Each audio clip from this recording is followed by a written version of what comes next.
മനുഷ്യന്റെ പരിണാമ ചരിത്രത്തിലെ ഏറ്റവും പ്രധാനപ്പെട്ട വഴിത്തിരിവുകളിൽ ഒന്നാണ് ആയുധങ്ങളുടെ കണ്ടുപിടുത്തം എന്നറിയാമല്ലോ. ലക്ഷക്കണക്കിന് വർഷങ്ങൾക്ക് മുമ്പ് ആദിമ മനുഷ്യർ പ്രകൃതിയിലെ വന്യമൃഗങ്ങളിൽ നിന്ന് സ്വയം രക്ഷിക്കാനും ഇരകളെ വേട്ടയാടി ഭക്ഷണം കണ്ടെത്താനും വേണ്ടിയാണ് ആദ്യമായി ആയുധങ്ങൾ ഉപയോഗിക്കാൻ തുടങ്ങിയത്. ചുറ്റും കാണുന്ന കല്ലുകളും മരച്ചില്ലകളും മൃഗങ്ങളുടെ എല്ലുകളുമായിരുന്നു അവരുടെ ആദ്യത്തെ ആയുധങ്ങൾ. ഈ ലളിതമായ ഉപകരണങ്ങളിൽ നിന്നാണ് കാലക്രമേണ മനുഷ്യൻ പുത്തൻ അറിവുകളിലൂടെയും സാങ്കേതിക വിദ്യയിലൂടെയും ആധുനിക ആയുധങ്ങൾ വികസിപ്പിച്ചെടുത്തത്. കേവലം ഇരപിടിക്കാനുള്ള ഉപകരണങ്ങൾ എന്നതിലുപരി കൃഷി ചെയ്യാനും കാടുകൾ വെട്ടിത്തെളിക്കാനും നാഗരികതകൾ കെട്ടിപ്പടുക്കാനും ആയുധങ്ങൾ മനുഷ്യനെ സഹായിച്ചു. ചുരുക്കത്തിൽ ആയുധങ്ങൾ മനുഷ്യനെ ഭൂമിയിലെ ഏറ്റവും കരുത്തുള്ള ജീവിയാക്കി മാറ്റുന്നതിൽ നിർണായക പങ്കുവഹിച്ചു. വലിയ കല്ലുകൾ, പ്രത്യേകിച്ച് ഫ്ലിന്റ് പോലെയുള്ള കല്ലുകൾ കൂട്ടിയിടിപ്പിച്ച് അടർത്തിയെടുക്കുന്ന മൂർച്ചയുള്ള കൽച്ചീലുകളായിരുന്നു ആദ്യത്തെ കത്തികൾ. മൃഗങ്ങളുടെ തോലുരിക്കാനും മാംസം മുറിക്കാനും മരപ്പട്ടകൾ ചെത്താനും ഇവ പ്രധാനമായും ഉപയോഗിച്ചിരുന്നു. കൃഷി, വസ്ത്രനിർമ്മാണം, കല തുടങ്ങി മനുഷ്യന്റെ ഒട്ടുമിക്ക പുരോഗതികൾക്കും കത്തി ഒരു പ്രധാന കാരണമായിട്ടുണ്ട്.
നമസ്കാരം.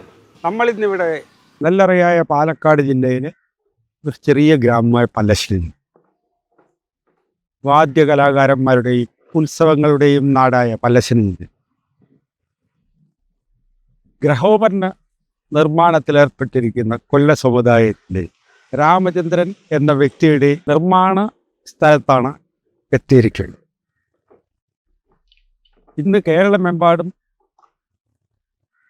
മാത്രമല്ല ഇന്ത്യയിലെമ്പാടും എന്ന് തന്നെ പറയണം, വിദേശ രാജ്യങ്ങളിൽ കൂടെ വിപണനം നടത്തുന്ന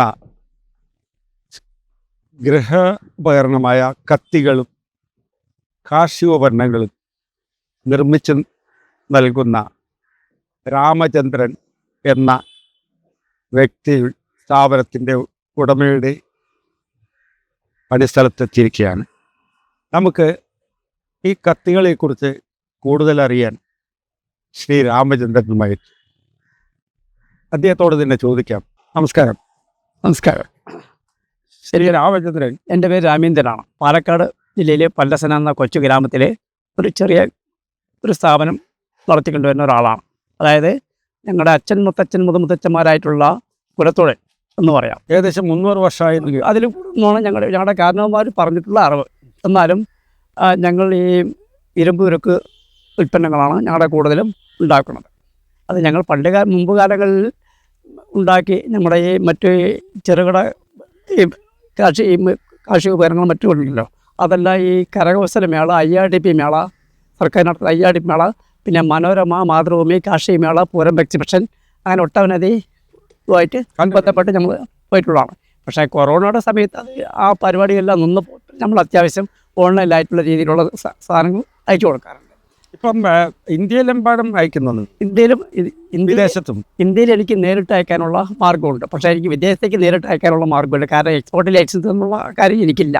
അപ്പോൾ അതുകൊണ്ട് വിദേശത്തേക്ക് പോകുന്ന ആൾക്കാർ വന്ന് കൊണ്ടുപോകാറുണ്ട്. അല്ലെങ്കിൽ ഞങ്ങൾ ഇവിടെയുള്ള ബന്ധുക്കളുടെ പേരിൽ അയച്ചു കൊടുത്ത് അവർ മുമ്പ് കൊണ്ടുപോകാറുണ്ട്. ഇന്ത്യയിൽ ഞാൻ നേരിട്ട് കന്യാകുമാരി മുതൽ കാശ്മീർ വരെ നേരിട്ട് ഡെലിവറി ചെയ്യുന്നുണ്ട്, അയക്കുന്നുണ്ട്. താങ്കൾക്ക് ഇതിൻ്റെ നിർമ്മാണ രീതി ഒന്ന് വിവരിക്കാൻ പറ്റും? ആ നിർമ്മാണ രീതി എന്ന് പറഞ്ഞാൽ ഞങ്ങൾ മറ്റ് ഇരുമ്പും മറ്റുള്ള ഉരുക്ക് മറ്റുള്ള കാര്യങ്ങൾ, അതായത് പാറക്കാട് പുറത്തുനിന്ന് കൊണ്ടുവരണം. പുറത്തുനിന്ന് ഇതിൻ്റെതായിട്ട് ഏജൻസികളും മറ്റുമുണ്ട്. അപ്പോൾ അവരുമായിട്ട് ബന്ധപ്പെട്ട് അത് കൊണ്ടുവന്ന് ഇവിടെ വീട്ടിൽ ഞങ്ങളുടെ പണിശാലയിൽ ഞങ്ങൾ തല്ലി ഉണ്ടാക്കണം. കാച്ചി അടിച്ചുണ്ടാക്കി, തല്ലി അടിച്ചുണ്ടാക്കി, അതിൻ്റെ ഓരോ ഘട്ടത്തിലുള്ള രീതികൾ, അതിൻ്റെ പ്രവർത്തനങ്ങൾ വരുന്നുണ്ട്. അതെല്ലാം കഴിഞ്ഞ് ജനങ്ങളുടെ മറ്റെല്ലാ ഫിനിഷിങ് കഴിഞ്ഞിട്ടാണ് ഞങ്ങളുടെ വിപണന മാത്രം ഞങ്ങൾ ഒരു പരിധിവരെ സൂക്ഷ്മമായിട്ടുള്ള നിരീക്ഷണത്തിലും ഒരു ഉറപ്പോട് കൂടിയിട്ടാണ് നമ്മൾ കൊടുത്തുകൊണ്ടിരിക്കുന്നത്. ക്വാളിറ്റി മെയിൻറ്റെയിൻ അത് ഞങ്ങൾക്ക് നിർബന്ധമാണ്. കാരണം നമ്മുടെ ഉൽപ്പന്നങ്ങൾ ഇത്രയും കാലം വരെയും ഉപയോഗിച്ച ആൾക്കാർ തെറ്റായിട്ടുള്ള രീതിയിലുള്ള അഭിപ്രായങ്ങൾ വന്നിട്ടില്ല. അത് വരാൻ പാടില്ല എന്നുള്ളത് എൻ്റെ നിർബന്ധമാണ്. അതുകൊണ്ടാണല്ലോ ഇപ്പം കേരളം വിട്ട് മറ്റ് സംസ്ഥാനങ്ങളിൽ ലോകത്തിന്റെ ക്വാളിറ്റിയാണ്. അതെ, ലോകത്തിൻ്റെ എല്ലാ ഭാഗത്തേക്കും ഞങ്ങളുടെ ഉൽപ്പന്നങ്ങൾ പോയിക്കൊണ്ടിരിക്കുന്നുണ്ട്. അത് നമ്മളാ കൊടുക്കുന്ന തൊഴിലിനോടുള്ള ആത്മാർത്ഥ എന്ന് എനിക്ക് പറയാൻ കഴിയും. തീർച്ചയായിട്ടും തൊഴിൽ മായം ചേർത്തിട്ടില്ല, ചേർത്താൻ ഉദ്ദേശമില്ല. അതിൽ ഒരു കത്തി തന്നെ വാങ്ങിച്ചാലും അത് വളരെ കാലം കൂടുതൽ ഉപയോഗിച്ച് അവരുടെ ബന്ധുക്കൾക്കും മറ്റുള്ള ആൾക്കാർക്കും വാങ്ങിച്ചു കൊടുത്തതിനുള്ള കാര്യങ്ങളാണ് ഇവിടെ പറഞ്ഞുകൊണ്ടിരിക്കുന്നത്. പ്രധാനമായിട്ട് താങ്കൾ ഏതൊക്കെ രീതിയിലുള്ള, അതായത് ഞങ്ങൾ ഈ മൂന്ന് തരം മെറ്റിലാണ് ഞങ്ങൾ ഈ പണിക്കെടുക്കുന്നത്. അതായത് ഒന്ന് ഈ ചെറിയ അരിയാവുന്ന കത്തികൾ, ഈ സ്വാമി ഇറക്കുന്ന വാളിൻ്റെ അറക്ക് വാളെന്ന് പറയും. അത് വളരെ വലിയ മരങ്ങൾ കട്ട് ചെയ്യുന്ന വാള്, അതാണ്? അതല്ല, മരങ്ങൾ കെട്ടിയ വാള്, ബെൽറ്റ് വാള് പറയും. അതാണ് ആ വാളിലുണ്ടാക്കുന്ന ചെറിയ കത്തി. ഒരു മീഡിയം ലെവലിലുള്ള വിലയാണ് അതിനുള്ളത്. എന്ന് വെച്ചാൽ അത് വീട്ടുപകരണമായിട്ട്. പിന്നെ അത് കൂടാതെ ഈ കുറച്ച് കനം കൂടിയത്, അത് ഈ മത്സ്യം, മാംസം മറ്റുള്ള അരിയാനും അത്യാവശ്യം വെട്ടാനുള്ള അത് രണ്ട് തരത്തിലുണ്ടാക്കുക. ഒന്ന് അരത്തിലുണ്ടാക്കുന്നുണ്ട്. അതായത് ഈ പണിയാൻ ഉപയോഗിക്കുന്ന അരവുണ്ടല്ലോ, അതിൽ ഞങ്ങൾ അടിച്ചുണ്ടാക്കി കത്തികൾ ഉണ്ടാക്കിയിട്ട് അത് നിർമ്മിക്കുന്നുണ്ട്. അതിന് കുറച്ചുകൂടി നല്ല ക്വാളിറ്റി ആയിട്ടുള്ള രീതിയിലാണ്. ക്വാളിറ്റിയും അത് കൂടുതൽ കാലം ദീർഘകാലം ഉപയോഗിക്കാം. അങ്ങനെയുള്ളൊരു മെച്ചിലാണ് അത്. അതും വളരെ അത് സാധാരണയായിട്ട് എവിടെ ഉപയോഗിക്കുന്നതാണ്? നമ്മുടെ വീടുകളിലും മറ്റുള്ള. പിന്നെ കൂടാതെ തന്നെ ഞങ്ങൾ വിദേശ രാജ്യങ്ങളിലുള്ള മോഡലിലുള്ള ചില ഐറ്റങ്ങൾ ഉൽപ്പന്നങ്ങൾ ഞാൻ ഉണ്ടാക്കുന്നുണ്ട്. ഈ ജപ്പാനീസ് ഷപ്പ് നൈഫ് ഇവിടെ ഞാൻ ഉണ്ടാക്കുന്നുണ്ട്. പിന്നെ ഈ തുർക്കി, പിന്നെ ഈ നേപ്പാളീസ് മോഡൽ ബുർഗ കത്തി, അതിലെ സെറിബിയൻ മോഡല്, അങ്ങനെ ഒരുവിധം പറ്റാവുന്ന തരത്തിലുള്ള കാര്യങ്ങൾ ഞങ്ങൾ ചെയ്യുന്നുണ്ട്. ആയിക്കോട്ടെ. ഇതാണ് ഈ വാളിൻ്റെ കത്തി എന്ന് പറയുന്നത്. നമ്മൾ അടുക്കളയിൽ ഉപയോഗിക്കുന്ന വാളിൻ്റെ കത്തികൾ. അതെ, ഇത് വന്നിട്ട് ഉരുക്കിൻ്റെ കത്തികൾ പറയും. അതായത് ഈ ഓട്ടോൻ്റെ ലീഫും മറ്റും കൊണ്ടുവന്ന് കാച്ചി അടിച്ചുണ്ടാക്കി നിർമ്മിക്കലാണ് ഈ ഉരുക്കിൻ്റെ കത്തികൾ. അതുകൂടാതെ തന്നെ ഈ അരത്തിലുണ്ടാക്കുന്ന കത്തികളൊക്കെ ഉണ്ട്. അതായത് ഈ അരത്തിലുണ്ടാക്കുന്ന കറുക്കത്തിയാണ് ഇത്. അതെ, അതുകൂടാതെ കുറച്ചുകൂടി വെയിറ്റ്, അരത്തിന് കുറച്ചുകൂടി കനമുള്ള കുറച്ച് വലിയ മീനുകളും മറ്റുള്ള കുറച്ച് കട്ടി കൂടിയത്, അതാണ് ഈ അരത്തിൻ്റെ വലിയ കത്തി. പിന്നെ അത് കൂടാതെ വെട്ട് കത്തി, നമ്മൾക്ക് മറ്റ് നാളികേരം പൊട്ടിക്കാനും മറ്റുള്ള ഉൽപ്പന്നങ്ങൾക്കും ആയിട്ടുള്ള വെട്ട് കത്തികളാണ്. അത് വെട്ട് കത്തി പറയുന്നത് എല്ലാറ്റിനും പറ്റും. ഇത് ഒരു തരം അതിൻ്റെതായിട്ടുള്ള കുറച്ചുകൂടി ഹെവി ആയിട്ടുള്ള ഐറ്റങ്ങളുണ്ട്, ചെറുതുമുണ്ട്. അല്ലേ, ഇത് ലീഫിൻ്റെയാണ്. ഞങ്ങളുടെ രീതിയിൽ ഞങ്ങൾ ഉണ്ടാക്കി വെക്കുന്നുണ്ട്. അല്ല, കസ്റ്റമേഴ്സിന് ഏത് തരത്തിലുള്ള വേണ്ടെന്ന് പറഞ്ഞാൽ ആ തരത്തിലുള്ള അവരുടെ അഭിരുചിക്ക് അനുസരിച്ചുള്ള സാധനങ്ങൾ ഞങ്ങൾക്ക് പറ്റുന്ന ഞങ്ങൾ ചെയ്ത് കൊടുക്കാം. പറ്റാത്തത് പറ്റില്ല എന്ന് പറയും, അത്രേ ഉള്ളൂ. പിന്നെ അതുകൂടാതെ ഈ പൂജ ആവശ്യങ്ങൾക്ക് ഈ കേരളത്തിലുള്ള മറ്റുള്ള തിരുമേനിമാരും മറ്റുള്ളതൊക്കെ ഈ പൂജകൾക്ക് വേണ്ടി ഉപയോഗിക്കുന്നതാണ് ചെറിയ സ്പെഷ്യലായിട്ട് ചെയ്യണത്. അല്ലേ, അത് നല്ലൊരു ഐറ്റം തന്നെയാണ്. നമ്മൾ നാളികേരം പൊട്ടിക്കാനും മറ്റുള്ള ആവശ്യങ്ങൾക്ക്. പിന്നെ നമ്മുടെ ഈ വാക്കത്തി മോഡൽ ഉള്ള അത് അരത്തിലും ഉണ്ട്, ലീഫിലും ഉള്ള ഐറ്റങ്ങളാണ് ഇത് വരുന്നത്. അല്ലേ, പിന്നെ ജപ്പാനീസ് മോഡൽ ഷപ്പ് നൈഫ് പറയുന്നതാണ്. ഇതൊരു ഏകദേശം ഒരു 100 വർഷം കൂടുതൽ ഉപയോഗിക്കാൻ പറ്റുന്നുള്ളൂ എനിക്കൊരു ധാരണയുണ്ട്. അത്രയ്ക്ക് ലാസ്റ്റ് ചെയ്യാനായിട്ടുള്ളത്. ഇതും നമ്മൾ ഉപയോഗിക്കണം. Japanese model. കാരണം വിദ്യാസങ്ങളിൽ ഉപയോഗിക്കുന്നത് ഹൈ സ്പീഡ് സ്റ്റീൽ എന്ന് പറയും. ഇത് നമ്മുടെ നാടൻ അരത്തിലുണ്ടാക്കി ഓയിൽ ടെമ്പറിങ് ചെയ്താണ്. അത് വളരെ കാലം മാത്രമല്ല, അല്പം കുറേ ഉപയോഗിച്ച് മൂർച്ച കുറയുന്ന സമയത്ത് ഒന്ന് തേച്ച് കൊടുത്തു കഴിഞ്ഞാൽ സ്റ്റാമ്പ് പേപ്പറിലോ ഈ പൊടിയിലോ തേച്ച് കഴിഞ്ഞാൽ ഭയങ്കര മൂർച്ച വീണ്ടും വരും. ഏകദേശം 100 വർഷത്തോളം തീർച്ചയായിട്ടും ഉപയോഗിക്കാം. അതിനുള്ള കപ്പാസിറ്റി അതിനുള്ള മൂർച്ച കൂട്ടൽ മൈനസ് ഈ മൂർച്ച കൂട്ടൽ മാത്രം, വേറെ ഒന്നും ചെയ്യേണ്ട ആവശ്യം, പുറത്ത് ചെയ്യേണ്ട ആവശ്യമില്ല. പിന്നെ ഈ ഗൂർഗ കത്തി എന്ന് പറയുന്ന ഈ നേപ്പാളീസും മറ്റുള്ള അവിടെ ഉണ്ടാക്കുന്ന ഐറ്റമാണ്. അത് ഞാൻ ഉണ്ടാക്കിയതാണ്. പ്രധാനമായിട്ട് നമ്മുടെ വെട്ടുകത്തിന് അതേ വെട്ടുകത്തിന് എന്തെല്ലാം ഉപയോഗിക്കാൻ പറ്റും അതെല്ലാം ഇവർക്ക് അതിലും ചെയ്യാൻ പറ്റും. അങ്ങനെയുള്ള ആണ്. പിന്നെ അതുകൂടാതെ തന്നെ ഈ മടക്ക് കത്തി എന്ന് പറയും. അതായത് ഈ മടക്ക് കത്തി എന്ന് പറയുന്നത് ഇതാണ് മടക്ക് കത്തി. പണ്ട് ഈ വെറ്റിലച്ചലത്തിലും മറ്റുള്ള ഉണ്ടാക്കണം ആണ്. ഇത് മടക്ക് കത്തിയാണ്. അതിൻ്റെ ഓരോ തരത്തിലുള്ള കൊമ്പിൻ്റെ പിടിയുണ്ട്. രുദ്രാക്ഷത്തിൻ്റെ കെട്ടിവെച്ചതുണ്ട്. കനവള്ളിയും മറ്റുള്ള അതിൻ്റെ രുദ്രാക്ഷത്തിൽ കെട്ടിവെച്ച ഇതൊക്കെയാണ്. അതിൻ്റെ ചെറുതും വലുതുമായിട്ടുള്ള ഐറ്റങ്ങളാണ്. പിന്നെ അതേമാതിരി തന്നെ ഈ ചോപ്പർ, അതായത് മറ്റേ മീറ്റും മറ്റുള്ളതൊക്കെ അങ്ങനെയുള്ള ആവശ്യങ്ങൾക്കുള്ള ചോപ്പറാണ്. അതെ, അതിനുള്ള ആണ് ഈ ചോപ്പർ.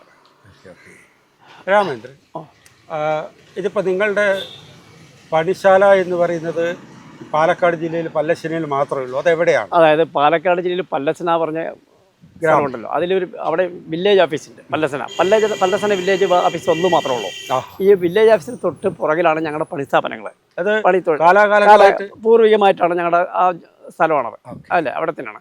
അതിന് ഓപ്പോസിറ്റ് മറ്റേ ഫ്രണ്ടിലായിട്ട് ഞങ്ങളുടെ ചെറിയ ഷോപ്പുണ്ട്, അതിലാണ്. ഇതുകൂടാതെ ഞങ്ങൾ മറ്റ് മുമ്പ് കാലങ്ങളിൽ എക്സിബിഷൻ മറ്റുള്ളതൊക്കെ പുറത്തും മറ്റുള്ള കേരളത്തിലും മറ്റ് തമിഴ്നാട്ടിലും അന്യ സംസ്ഥാനങ്ങൾക്ക് പോയി ചെയ്തു വന്നതാണ്. ഇപ്പോൾ ചെയ്യുന്നില്ല.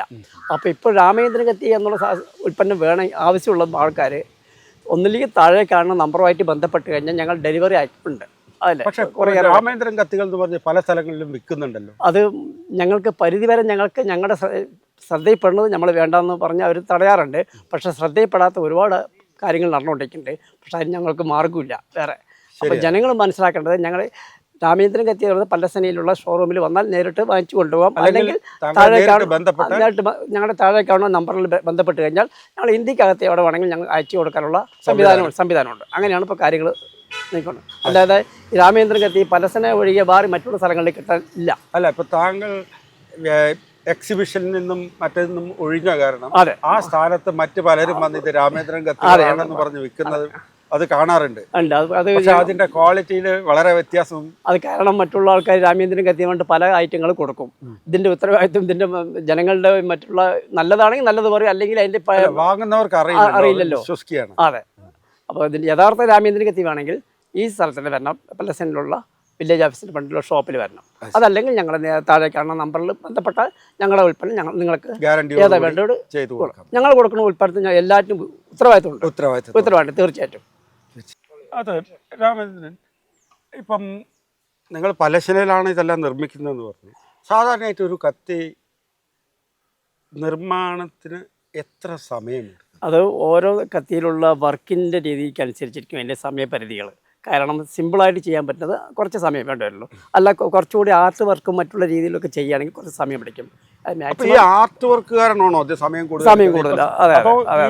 എരുമ്പിൽ വ്യത്യാസത്തിലല്ല, ഈ ആർട്ട് വർക്കും മറ്റുള്ള വെന്നിലാണ് ഈ സമയത്തിന്റെ ദീർഘം. കാരണം ഇതിന്റെ ഷേപ്പിങ്ങും മോൾഡിങ്ങും അതിന്റെ സമയം എടുക്കും. അതെ, തീർച്ചയായിട്ടും അതിന് വ്യത്യാസം ഉണ്ടാവും. പിന്നെ ഈ പിടി പിടി ഉണ്ടാക്കുന്നത് അതിന്റെ പിച്ചളുടെ കെട്ടുകളും മറ്റ് ബ്രാസ് തന്നെയാണ്. ഇത് ബ്രാസ്, മറ്റ് ചിലത് സ്റ്റീലിന്റെയും സ്റ്റീലല്ല, അതെല്ലാം മറ്റേ ഈ മെറ്റൽ തന്നെയാണ്. കാരണം സ്റ്റീലിൽ ഞങ്ങൾ ഉണ്ടാക്കാറില്ല. ഞാൻ പറഞ്ഞില്ലേ, വാള്, ലീഫ്, ഫയൽ, അരം, അങ്ങനെ ആ 3 തരം മെറ്റലാണ് ഞങ്ങൾ ഉണ്ടാക്കുന്നത്. താങ്കളുടെ കുടുംബത്തെ കുറിച്ച് അറിയണം എന്നൊരാഗ്രഹം. സന്തോഷം. കുടുംബം, എൻ്റെ അച്ഛൻ്റെ പേര് അപ്പു എന്നാണ്. അച്ഛൻ ഇപ്പം നമ്മളോടൊപ്പം ഇല്ല, അദ്ദേഹം മരണപ്പെട്ടു പോയി. അച്ഛൻ ഉള്ള സമയത്ത് അച്ഛൻ്റെ കൂടെ ഞാൻ തൊഴിലുമായിട്ട് ബന്ധപ്പെട്ട് പണി അച്ഛനാണ് എനിക്ക് പഠിപ്പിച്ചു തന്നത്. ഏകദേശം ഇപ്പം ഇന്നിപ്പോൾ ഒരു 54 വർഷത്തോളം കൂടുതൽ ഞാൻ ഈ തൊഴിലുമായിട്ട് ബന്ധപ്പെട്ട് പരിചയമുണ്ട്. അല്ല, എന്നിരുന്നാലും 54 വർഷം ആയിട്ടുണ്ടെങ്കിൽ എത്ര വർഷം ചെന്നാലും ഞാൻ ഇപ്പോഴും പണി പഠിച്ചുകൊണ്ടിരിക്കുകയാണ്. പണിയിൽ ഇതിൽ പൂർത്തീകരണമൊന്നുമില്ല ഈ തൊഴിലിൽ. കാരണം അത് ഇമ്പ്രൂവ് ചെയ്തു അങ്ങനെ. അപ്പോൾ പിന്നെ ഇന്നിപ്പോൾ ഈ വളർന്നു വരുന്ന തലമുറകളൊന്നും ഈ ഫീൽഡിലേക്ക് വരുന്നുള്ളത് ഞങ്ങൾക്കും ഒരു ഇതില്ല. അപ്പം ഞാൻ കാരണം ഇത് കുറേ കാലങ്ങൾ കഴിഞ്ഞാൽ ഞങ്ങളുടെ ഈ തൊഴിലൊന്നും കാണില്ല, കാരണം എല്ലാ ഫീൽഡ് മാറിക്കഴിഞ്ഞു. അപ്പോൾ ഞാൻ എൻ്റെ മകനെ ഈ ഫീൽഡിൽ കൊണ്ടുവരണം എന്നുള്ളൊരു തോടുകൂടി വേറൊരു അല്പം കുറച്ച് മകൻ കൂടെ ഉണ്ടല്ലോ. ആ മകൻ വേറൊരു പണി പഠിക്കാനായിട്ട് അവനെ വിട്ടിരിക്കുകയാണ്. അത് 2-3 വർഷം കൂടി പോയിട്ട് 3 വർഷമായി. ഇനി ഒരു 3-4 വർഷം കഴിഞ്ഞാലും അതെല്ലാം പൂർത്തീകരിച്ച് ഏകദേശം ആയെന്ന് വന്നു കഴിഞ്ഞാൽ എനിക്ക് ഞങ്ങൾ ഉണ്ടാക്കുന്ന ഈ ഉൽപ്പന്നങ്ങളിൽ കുറച്ച് പ്രൊഡക്ഷൻ വർദ്ധിക്കാനുള്ള സംവിധാനം എന്തെങ്കിലും ചെയ്യാൻ പറ്റും.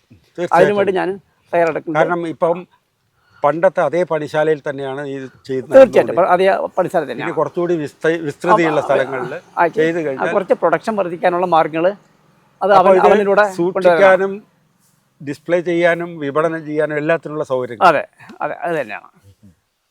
ഇതിന്റെ ഷോറൂമുകൾ ഇനി മറ്റ് സ്ഥലങ്ങളിൽ തുറക്കാനുള്ള അത് എനിക്ക് അങ്ങനെ പറയാൻ കഴിയില്ല. ആഗ്രഹമുണ്ട്, കഴിഞ്ഞാണെങ്കിൽ പറ്റുവാണെങ്കിൽ ചെയ്യും. അതിനുള്ള സപ്പോർട്ടും അതെ ജനങ്ങളുടെ ഭാഗത്തുനിന്നുള്ള നല്ല രീതിക്കുള്ള വിശ്വാസങ്ങൾ ഡിമാൻഡിനനുസരിച്ചിട്ട് നമുക്ക് അതൊക്കെ ആലോചിക്കാവുന്നതാണ്. തീർച്ചയായിട്ടും ഇതന്നെ നേരിട്ട് ഇപ്പം നിങ്ങൾക്ക് സപ്ലൈ ചെയ്യാൻ പറ്റുന്നതിന് വലിയ പ്രധാന കാര്യമാണ്. എന്തെങ്കിലും നിർമ്മാണ രീതി ഒന്ന് കാണാൻ പറ്റുമോ? ഒന്ന് കാണാമല്ലോ. നമ്മുടെ പണിശാലയായിട്ട് ബന്ധപ്പെട്ട് കഴിഞ്ഞാൽ അതിലേക്കുള്ള അതിപ്പം അത് നമുക്കൊന്ന് പോയി നോക്കിയാൽ. ഓക്കെ, നോക്കാം, കാണിച്ചു തരാം. ചെയ്യുന്ന കാര്യങ്ങളും ഞങ്ങൾ എന്തുമാത്രം അതിൽ പണി വരുന്നുണ്ട്, എന്തുമാത്രം അതിൽ കഷ്ടപ്പാട് നോക്കുന്ന ജനങ്ങൾക്ക് നേരിട്ട് മനസ്സിലായിക്കോട്ടെ. ശരി.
കുലത്തൊഴിലുകൾ അന്യം നിന്ന് പോകുന്ന ആധുനിക കാലത്ത് അതിന് വിപരീതമായി രാമചന്ദ്രന്റെ ആല.